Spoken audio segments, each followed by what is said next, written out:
Hi all, let's continue our look at the evolution of chess style and continue looking at the USSR Championship 1940. So this was during the Second World War, believe it or not. This game is Bondarevsky playing white, Igor Bondarevsky against Mikhail Botvinnik. Bondarevsky was a Soviet chess grandmaster in both over-the-board and correspondence chess, an international arbiter, trainer and chess author. He was later to coach the world champion Boris Spassky. In 1940 he actually won this tournament jointly with Leningrad, so he won the 1940 Soviet title. He had qualified to play in it by placing 6th at the 11th USSR Championship, which was in Leningrad 1939.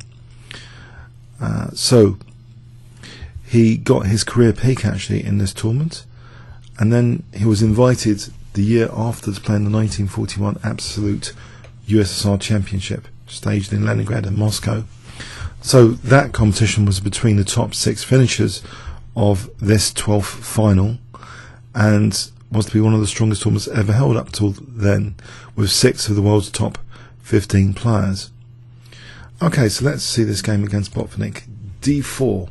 Botvinnik played knight f6. Let's add a gabitza as well. c4, e6. So Botvinnik playing the Nimzo Indian, and we see this move a3. So this is quite a popular move, really, at the time. The Simish Nimzo Indian is not so popular now. Usually e3 or queen c2. These are very popular. Rubinstein variation, but the Simish variation, it's forcing, basically a very forcing line, getting that dark square bishop. So value placed in the bishop pair here. But c5, very thematic move c5 actually by Botvinnik here. It's actually the most common method now to try and blockade immediately. c5, e3, black castles, bishop d3. The bishop here means actually maybe queen e2 if the support is needed later for the c4 pawn, but it also means e4 could be on the cards. Knight c6, and the knight now goes to e2 here instead of f3. Maybe on f3 black could consider d6 and e5 later with e4 in mind. So d6, and we see e4, e5, d5. So it looks as though black's getting what he wants to close up the position. Although white's got the bishop pair, black's play against c4 looks quite good potentially. White castles. Now, an interesting decision actually here by Mikhail Botvinnik, and maybe this is some sort of statement about the evolution of chess style. It's a very, very interesting decision, because you would think Nimzovich, the influence of Nimzovich would indicate b6, bishop a6, standard blockade. And maybe later, if the queen's not eyeing a4, the queen could come like this, for example. c4 could be a long-term target, and usually the move like b6 here would seem quite logical. Although the engine actually doesn't like it. I think white might be getting a lot of kingside play. That's the downside. So say knight g3, bishop a6, knight f5 for example. Immediately white's getting some kingside play, and does it matter if c4 drops off here? I mean, this is actually quite dangerous. Say this happens. Say the knight goes back, just for sake of on bishop g5, it starts to get pretty dangerous with f4 actually. So although this seems like sensible play from black, maybe it's just too much on the dangerous side here, this position. Something like h6, there's even bishop takes, with queen g3 ideas, potentially. So perhaps that explains Botvinnik doesn't play a kind of routine method here with b6. He actually plays a6, and it seems you don't really want to play like this to give potentially the opponent's dark square bishops more scope. So we see knight g3, b5. Is this faster? black is putting pressure on c4 very energetically. C takes, and now the idea is c4, bishop c2, a takes b5. So an interesting position. The bishop keeps an eye on c on that f5 square though, so it keeps the knight out of f5. And yeah, it seems as though black has achieved something, or has he? Now white plays what seems to be quite a powerful move, a4, undermining that pawn chain. So how does black react to this? Well, Botvinnik played b takes a4 here. The end of the session, knight b7 looks a bit awkward. Knight b7. I think white's slightly better. Bishop a3, and yeah, it looks as though white's in a comfortable position here. So takes. This looks like a comfortable position, but the advantage is less than half pawn. It's not such a big deal. Maybe this is a good course of action, although it looks weird. Knight b7 might be one of the lesser evil moves to play in that position. Botvinnik played b takes a4, and we see rook takes a4 and a nasty looking pin. Knight d7, bishop e3. So how does black get out of this pin? And what if, a natural move like bishop b7, for example? Botvinnik didn't play this, he played knight c5. And you might think that looks a bit ugly, surely that allows doubling pawns. But if you played bishop b7, then that knight f5 is actually quite dangerous here. There's actually quite a significant tactical threat in this position after knight f5 on this side of the board. I wonder if you can spot it if I gave you 5 seconds to work out what white might be threatening here, starting from now. Okay, as well as this pawn, bishop h6 is on the cards in this position. Just to demonstrate that, if I think it even works with this, there's knight d6, but there's also bishop h6 with this idea of the queen g4, and that's dangerous. Queen g5, there's knight takes, winning the queen. So yes, this knight f5 is extremely dangerous as a concept here, knight f5. So Botvinnik played knight c5, so he's keeping an eye again on f5 now. White took on c5, d takes. So is black's king much safer? Queen h5, looking at e5. Black supports the e5 pawn, but now this horrible pin, this battery, will it be a triple battery one day? Bishop d7, the rook keeps the pin, maintains that horrible pin, queen b6. And now we see queen d1. Is this going to be an Alekhine's gun construction? Where is the queen going? It looks to be eyeing b3, protecting b3, but also could sneak in like this. Rook a7. But here, actually, yes, this looks like a good idea to play, this. That would seem to keep the pin. I mean, this is an advantage to white. But white's move is very good as well. Knight f1, what's he played? Knight f1 here. If the knight comes to e3, then c4 is on the fire. Rook f8, knight e3. Does black dare to move the knight out of the way, given that c4's hanging if the knight moves? Knight b3 here, well, he didn't play that, he played king f8. But knight b3 here, it's a disaster, isn't it? Just take here, then take on c4. b3's loose. This would be a disaster. Just knight takes b6, winning the exchange. So yes, that looks unpalatable. So this knight maneuver is very strong.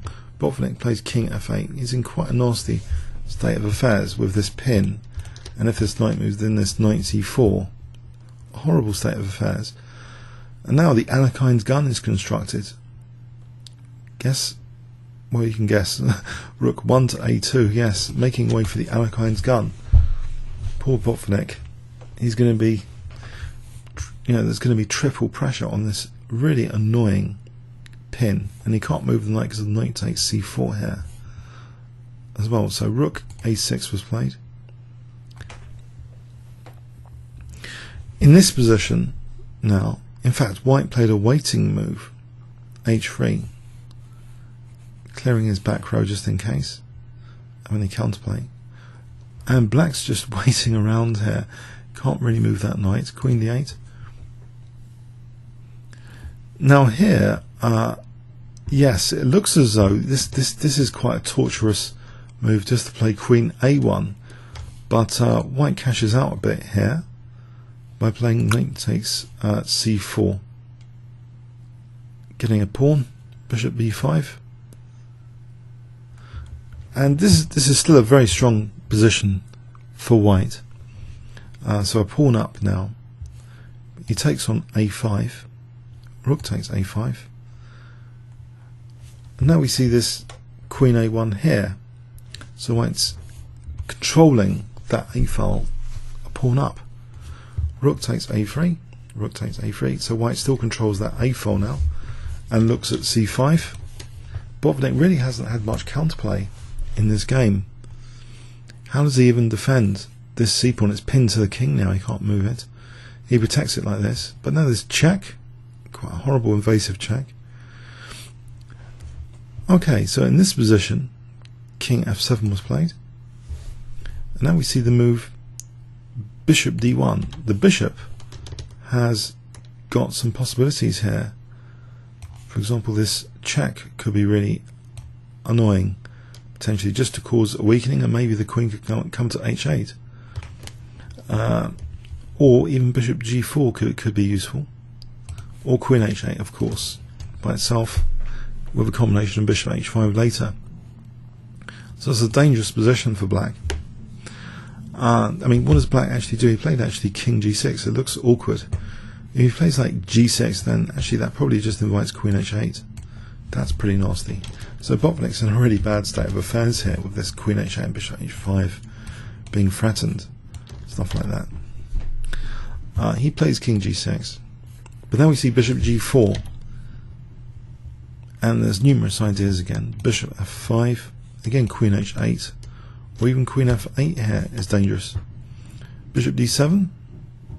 This doesn't help. White has a very crushing move in this position after bishop d7. But what else was there? Before we look at that, it's a pretty bad position. If Botvinnik had played queen f7, then queen c8, and the king's really awkward here. Looking at c5, looking at f5, mating with f5. It's pretty nasty stuff. What does black actually do here? So yeah, it's not a good position. It's falling to bits. So anyway, Botvinnik's move is in a difficult position. It's not in a vacuum, this blunder. It was in a very bad position anyway. White plays a very strong move. Can you guess if I give you 5 seconds? Starting from now. Okay, d6. Yes, another really nasty pin is set up here. Where else is the queen going to go if it's not queen takes d6? Because the bishop's dropping. So queen takes d6, and can you see it? The pin and win. Queen d8. Horrible. And the bishop's controlling d1. There's no queen d1. So Botvinnik's just losing a piece here. Queen d2, queen takes d7, check, king h2, and here Botvinnik resigns. Yes, he really didn't have much counterplay. And even worse, I mean, it seems there's actually, if we go back, there's actually improvements for white. White may have cashed out a bit too quickly here, you know, from an engine point of view. This was such a strong position before even, you know, the knight c4 move. You know, in this position, yeah, knight takes c4 wasn't even, you know, white could have even kept on the torture with queen here. It's a beautiful position to have against Botvinnik. Queen b1, for example, get another nasty pin. There's a lot of pins lurking around in this game to potentially win material. It was a very strong move anyway, just to cash out there. It's not really needed to totally torture the A file. But yeah, the whole game, it seems that this is the theory behind this variation, not too greatly evolved for blacks. Black's having real difficulties in a lot of games, it seems, before 1940, thereabouts. White with bishop pair, very dangerous ideas. The Nimzovichian concept of trying to attack c4 has got to be balanced against king safety issues, like this. If this bishop's over here and this dark square bishop's around, it's just a very, very dangerous state of affairs. So you can understand a little bit Botvinnik's plan. I mean, in live book b6 is given actually, but yeah, I think earlier there's something about this position earlier that maybe a more preferred method instead of knight a5. It seems here in live book there's actually 10 games of knight e7. This might be a little bit safer, this method. I think there's always like ideas of like this. Black can be a bit safer on e5, can use the e5 square. So maybe this is a bit safer just for king safety. And you can imagine on bishop g5, I think this is okay with knight g6. Black would be seemingly a lot safer in these lines. Only f4, there's always the e5 square, I think. Black can always take and then use that e5 square, or even bishop g4 here. So I think that is actually, yeah, you might think the double pawns are quite vulnerable, the c4 pawn, but it seems maybe the plan is wrong here. Knight a5, it's just knight e7 seems to be the most used move here, knight e7, and the engine actually likes knight e7 as well. It's an agreement that this is actually one of the strongest moves, knight e7. It's interesting how the evolution of opening theory is going to have a large bearing on the evolution of style. Botvinnik being smashed in this line is symptomatic that opening theory, I think, is still in evolution. So the Simish variation against the Nimzo engine up until this 1940 is still extremely dangerous variation. Okay, comments or questions on YouTube? Thanks very much.